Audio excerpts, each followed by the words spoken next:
Well, this little white peg that I have here indicates I have a problem with some track. If you watch, you'll see that piece has come apart. So, I'm going to do a little solder repair. I'll try to get in where you can see. I use a little bit of flux, this particular brand.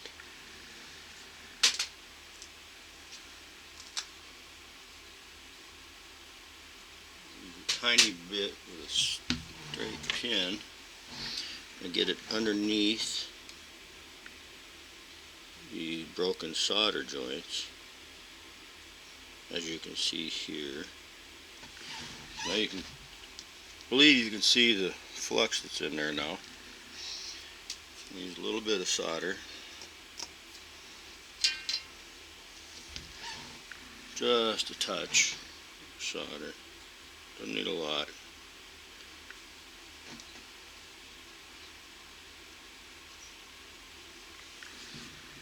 And primarily, I'm going to hold it engaged where it was. That's pretty easy in this particular instance.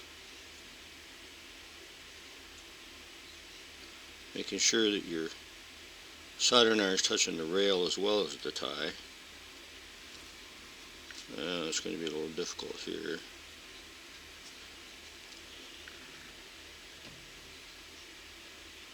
There we go. The lighting's not the greatest. You may not be able to see there. If solder just flowed, it got all shiny underneath it. So I'm going to do the same on the far end over here. You see where it got all shiny right there? That's where the solder flowed under the rail. Here I got to make sure I don't break open the cross over the gap in the tie. Put a little pressure on it, make sure it stays engaged. It might not be engaged, we'll check. Power is off, so I won't be causing a short circuit. It's a little bit wide, so we'll adjust it a smidgen. Don't burn your finger when you're doing this.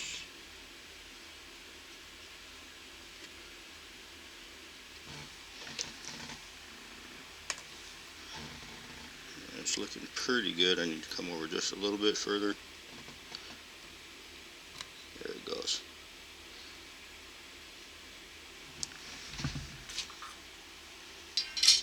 Now, because this is a high volume piece of track, rail-wise, I don't mind. It has a little bit of a blob there.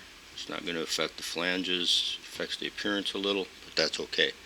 So I can pull my little indicator pin away because I got it fixed. And we'll zoom in a little bit.